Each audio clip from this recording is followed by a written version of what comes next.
What a nerd. And he probably wants dinner. Goon. The nerve. How dare he? The nerve of some people. But now it's grand finals, and people are ready to watch grand finals. Oh, this Here is we exactly go. what we are want to see. to grand finals. Very, very nice. I can't finish it off. Only one man can do it like that. That one's for you, Stu. Thank you, Stu. We miss you, bro. What an angle! Oh, wow. Holy moly, Okay. we're already starting yeah, off yeah, with yeah. that great stuff. And now we get to see what Steffen can do on the back foot, because that was a quick 51. Oh, I love the high okay. recovery and the edge cancel too. Okay, Steffen's trying to get a little bit creative, get around and set up a big old wall.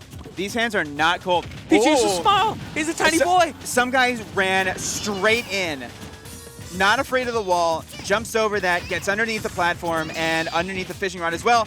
And the stall on the end of the Thunder gets him out of the F smash, but not for long. There's that there's that wall again. Goes for the down smash. The wall's being turned against Steffen. There was nowhere for that A-Rod to go. Turnabout is fair play, and oh man, that's a real game changer. Because again, I've been saying it. I think in 2 straight Steffen sets, it's like you gotta pressure these walls. You gotta get underneath them. You gotta get behind them, but you gotta watch out for that as well. I think he only survived because gold. Locked in. These hands are not cold. Not at all. Has to break through. These wall setups are just so clean as he again avoids the God, grab. he's just leapfrogging over everything.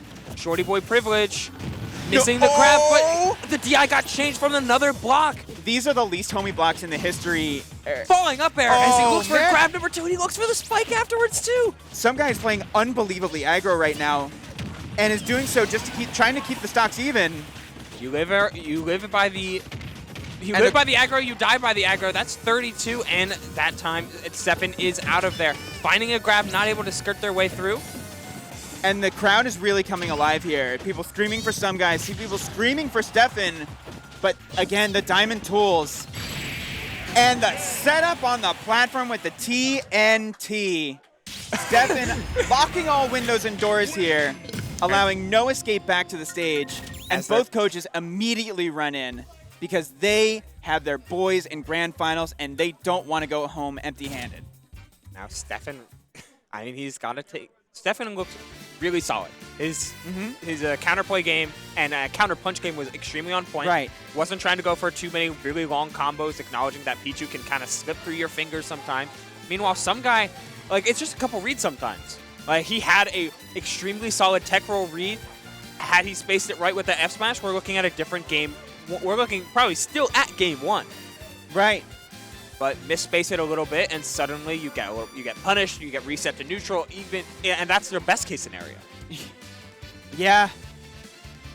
I mean, it's like, it's crazy to think about, but like in the year 2021 and moving forward, like people watching at home, like no matter if it's an Arcadian or a local or like especially a regional or a major, if you want to do anything in this game in a competitive sense, you better learn the Steve matchup. Oh, yeah. Like, you better learn the Steve matchup against as many Steve players as you can find, because if you don't have an answer to, like, one of the most unorthodox playstyles in the entire game, you're going to run into a brick wall every single major, every single tournament you go to for the rest of your life in this game. And let me put you into the numbers. Give me the numbers. So, of course, everybody knows that Rob was the most represented character in Top 64 across the majors happening. I think. Shouts out to Barnard's Loop. Very much shout out. You know who number 2 was? Please tell me. Steve. No way. Yeah. Having 10 different representatimes across across the 3 majors that happened before November. And yet, I'm racking my brains. Did we, like, I don't know how many of those Steves really bubbled up to the top in like top 8, top 6, top 4. But those are the walls that you have to break down if you want to get to that point. Because I mean, obviously Yanni had his incredible run to 9th at Riptide. Right. Jake making top 32 at I believe both Glitch and SmashCon. Right. So like, they're there. They're in higher bracket. But they're overcome. Like, there is more than just the 2 notable Steves. They're overcoming many a player that either don't or, honestly, not willing to learn the matchup. And the world trembles at the thought of the Steves growing stronger. We're having as much trouble as we're having enough trouble already. Oh, the counter punch from Steffen, but Sumgai really tacking on the damage early, which is what you absolutely need against this character. You have to force them onto the back foot so they can't build up those walls, and they're just they're stuck trying to play your game. This is a great spot for. I mean, it was a great spot before they had this happen to them, but finds that back air. Very little iron on Steffen's part, and very little shield on Sumgai's part as well. The confidence to stay in shield there. Oh, please, okay. You gotta hit this, and there it is. We got ourselves a set, ladies and germs. There. I mean, Sumgai is sticking to his guns. He's out here trying to slug. Oh my God! Just run up and stick the feet out. Didn't have the positioning for the angle he went for before, which was underneath the blocks, had to go over. Triangulation there from Steffen, cutting off all the possible escape routes. I mean, you need to. You need to find these stocks on Pichu, because when he touches you, you take 60. Now, where have we heard that before? Yeah, it's gonna be hard for it's gonna be a little bit harder for Steffen to find those combos. He's definitely looking for those grabs though on this edge. Look at how low he is on materials, looking for just a raw F smash. No anvil yet. Not yet. And there, okay. Has the 2 iron this time. He's looking for just F smash through these blocks, but Sumgai, you don't expect to run up and shield right up against the blocks, but that's exactly how Sumgai's finding success. Bad trade frame-wise for Sumgai there, but he gets back onto the stage first. Quick attack really coming in clutch. No materials, but he finds a diamond, and that's going to be incredibly useful in this stock. Destroy the cart. No. That's bad matchup play. You have to destroy the crafting table, because not only does it not let Steffen crack for a moment of time, but also it takes away 2 raw materials if the opponent is the one that destroys the crafting table. Very, very good point.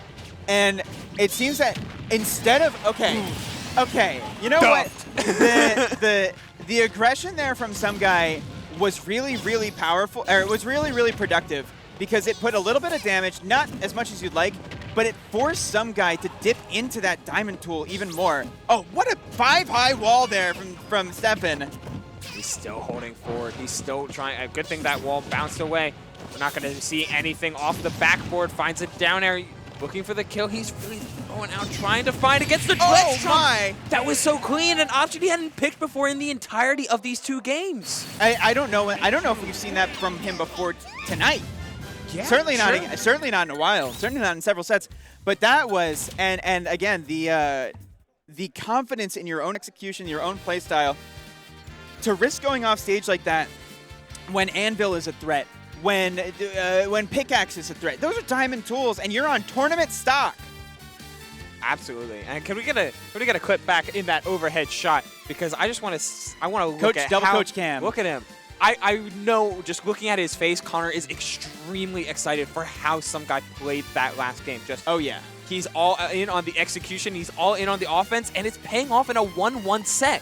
Meanwhile, Pharaoh taking his time a little more, being a little bit calm, actively pointing out and being a little bit more gestured on how Steffen can play that defensive game right, and almost make those moments where you get your boots on the ground, you know Sumgai is going to be coming at you. It's okay to undershoot a little bit, maybe even gain a little bit of space to throw out even stronger attacks. Right.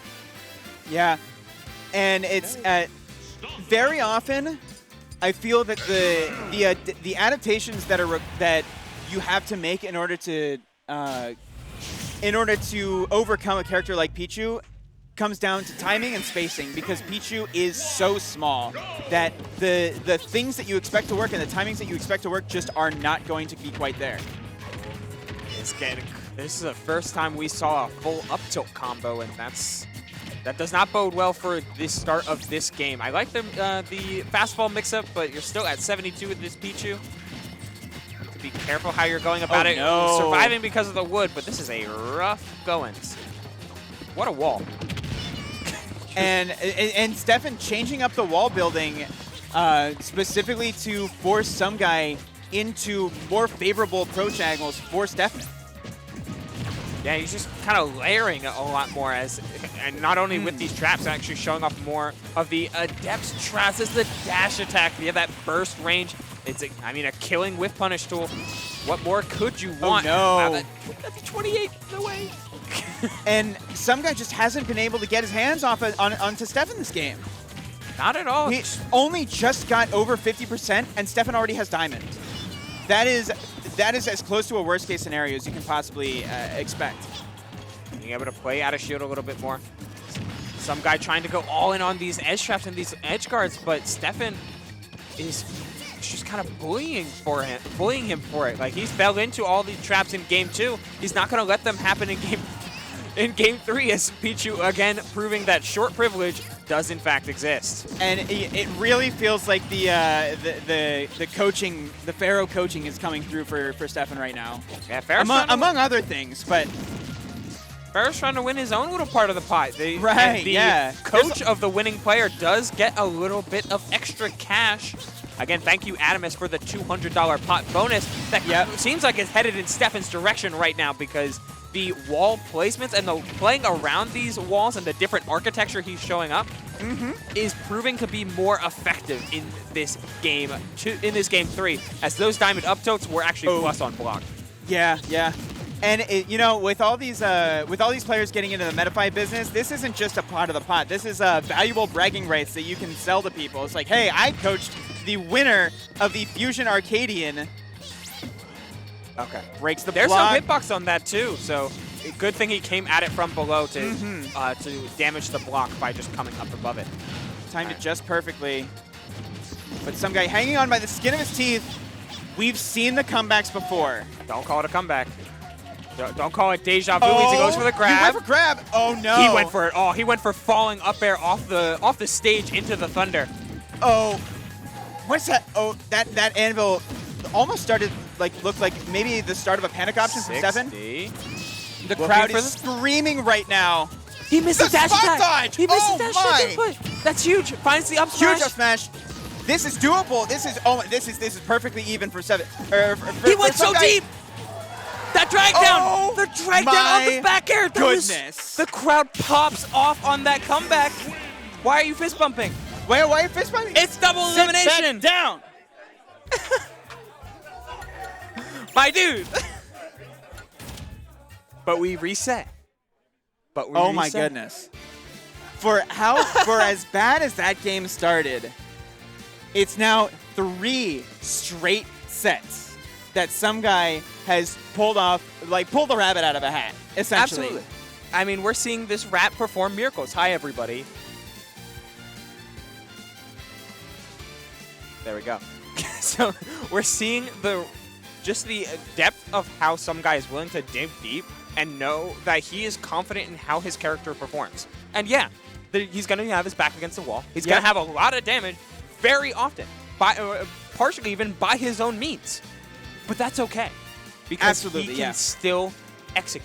And my favorite part about what we're witnessing right now is that whoever comes out on top in this in this Grand Finals reset will have well earned this victory. Absolutely. I mean, these players, you could see, and again, this is another reason why I love Arcadians, because you put these are players who, with a different cadre of attendees, they may not make it to this point. They may not be ready to make it to this point. But now you have these players who in some ways, maybe one of some of their first tastes of being on this stage in front of this kind of crowd with this kind of pressure. And we're seeing diamonds right now. We're seeing diamonds in the process of being formed. The level of play that was showcased in that last stock situation from both players was, you can mistake it for the Grand Finals of any Fusion, any top-level local, anywhere in the world. Yeah, and with the crowd behind you, that pressure that's turning these two into the sparkling diamonds that we're going to be seeing hopefully soon in more and more locals and in more regional majors, etc. It's hard to play with a crowd both against you and for you, because that puts a lot of pressure one way or another. But the same stage as not only Game 1 and Game 3 of the previous set, is back again for this Game 1 best of 3 reset, because, I mean, still got venue restrictions, but there's no restrictions holding these players back right now. Need I remind you, this is 11:14 p.m.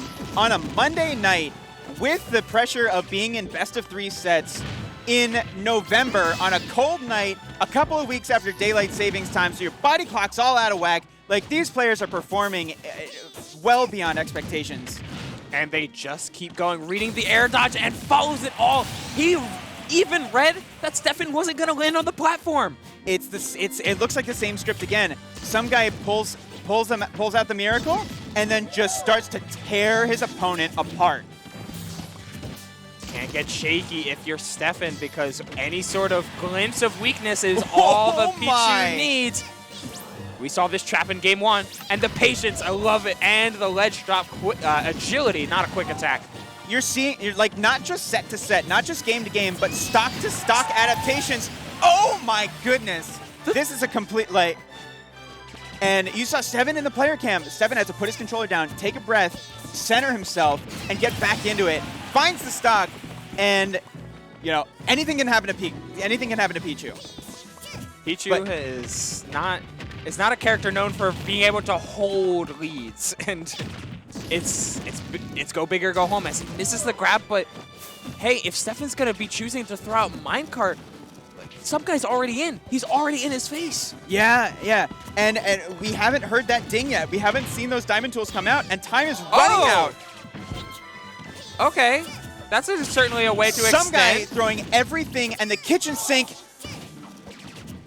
undeterred by that whipped up smash, just goes straight back into work. I love how these Thunder Jolts are just so important to the offense that some guy has been putting on, because they're hitting Steve out of the minecart. Using, again, agility, and look how far it goes, clearing small battlefield. Absolutely. And what you're seeing here, it's not just confidence from some guy, but it's confidence mixed with a healthy amount of desperation, because some guy knows that, okay, this is not nearly as one-sided as a percent lead as it looks. Oh no! I don't know if he fell out or the SDI was just insane from Steffen, but he is giving himself a chance, even at 134. In a best-of-3 Grand Finals reset, this is such a pivotal game. Absolutely. Counter-pick advantage going into a potential Game 3, and Pichu's absolutely liable to die here. Absolutely liable to die here to Diamond Tools. You have to get out of there! And the first time tonight that we've seen any of some guy's opponents be able to overcome the wave of momentum that some guy grasps for himself when he pulls out those comebacks. Steffen turns right back around and said, hey, I can do that too. I'm #1 seed for a reason. He put you mentioned it before, he put his controller down, took a look up, took a nice deep breath, and proceeded to play to a 3-1 comeback. Yep. I mentioned before that sometimes at these events I feel like a parent. Right now I feel like a very proud parent, because I'm watching these kids. I'm assuming that they're both younger than me. But I'm watching them, like you're watching them grow as players before your very eyes. And again, it's not set to set. It's not game to game. It is literally stock to stock, interaction for interaction. They are learning at, unimaginable rates. Absolutely. I certainly can't imagine it. I mean, completely agree. And Steffen kind of had a little bit of repertoire. I like the fist bump there. Confidence. Oh, yeah. Like, confidence and brotherhood in that South Jersey mindset. Because this is a Jersey versus New York set. Steffen had a little bit of a repertoire going in. He's #1 seed for a reason. He has wins on amazing players. Using that Steve, often getting into the top 8, even the top 4s of the Platinum Star locals happening Wednesdays over in Howell, New Jersey. So there's a little bit of history with Steffen as he's been growing and developing.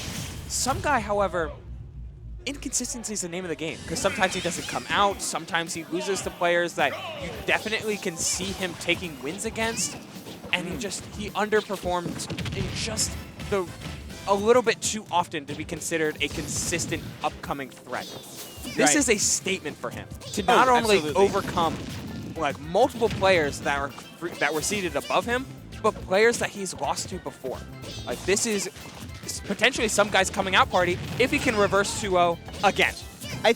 I certainly think that regardless of the outcome of this set and the next 1 or 2 games, both players have cemented their spot on the map here in Tri-State.